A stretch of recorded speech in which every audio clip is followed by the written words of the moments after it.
আজকে স্রোতস্বিনীর কিচেনে আপনাদের জন্য রয়েছে কচুরলতির রেসিপি। হ্যাঁ, এটা হয়তো আপনারা অনেকেই চিংড়ি মাছ দিয়ে দেখে থাকবেন, কিন্তু নিরামিষের দিনে একবার এভাবে ট্রাই করে দেখতে পারেন, কথা দিচ্ছি নিরাশ হবেন না। তো কচুরলতিগুলো খুব ভালোভাবে ধুয়ে এভাবে কেটে নিয়েছিলাম। এবার এগুলো সেদ্ধ করার জন্য একটা পাত্রে পরিমাণ মতো জল দিয়ে লতিগুলো দিয়ে সামান্য নুন আর অল্প একটু হলুদ দিয়ে কচুরলতিগুলো সেদ্ধ হতে দেব।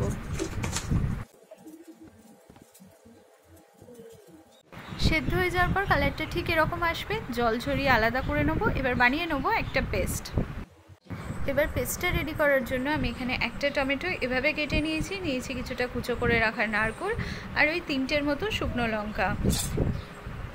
এবার সবগুলো একটা মিক্সার গ্রাইন্ডারে দিয়ে অ্যাড করে নেবো 2 টেবিল স্পুন মতো সাদা সর্ষে। অল্প একটু জল দিয়ে এটার একটা পেস্ট বানিয়ে নেব। এবার একটা কড়াইতে পরিমাণ মতো সর্ষের তেল দিয়ে দেবো অল্প একটু কালো জিরে আর একটা গোটা শুকনো লঙ্কা।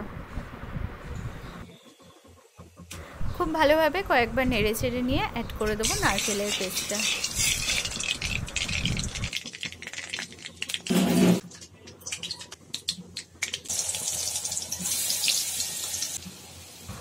খুব ভালোভাবে এটা মিশিয়ে নেব। এই সময় কিন্তু ফ্লেমটা একদমই লো টু মিডিয়ামে থাকবে। কিছুক্ষণ এটা স্টিয়ার করতে থাকতে হবে। পারফেক্টলি কুকড হয়ে দেখবেন কড়া থেকে ঠিক এভাবে ছেড়ে আসছে। এবার আমি অ্যাড করে দেবো অল্প একটু হলুদ গুঁড়ো আর স্বাদ মতো নুন।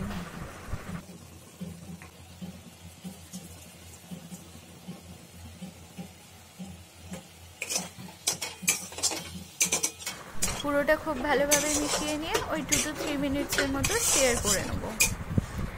এবার যখন মিক্সচারটা থেকে ঠিক এভাবে তেল ছেড়ে আসবে তখন অ্যাড করে দেবো সেদ্ধ করে রাখা কচুরলতি। পুরোটা আবারও খুব ভালোভাবে মিশিয়ে নেব। 3 to 4 মিনিটসের জন্য স্টিয়ার করতে থাকবো। দেখতেই পাচ্ছেন খুব ভালোভাবে কুকড হয়ে গেছে আমাদের কচুরলতিগুলো। এবার ফিনিশিং স্টেপে আমরা অ্যাড করব ওই 1 টেবিল স্পুন চিনি আর হাফ কাট লেবুর রস। এটা কিন্তু ভীষণ ইম্পর্টেন্ট। বাস আমাদের কচুরলতি একদম রেডি হয়ে গেছে সার্ভ করার জন্য। নিরামিষের দিনে অবশ্যই একবার এভাবে ট্রাই করতে পারেন, শুকনো ভাতের সাথে জাস্ট জমে যাবে। So if you like this video then do follow স্রোতস্বিনীর কিচেন। আবার ফিরে আসছি অন্য কোনো রেসিপি নিয়ে। Till then bye and thanks for watching.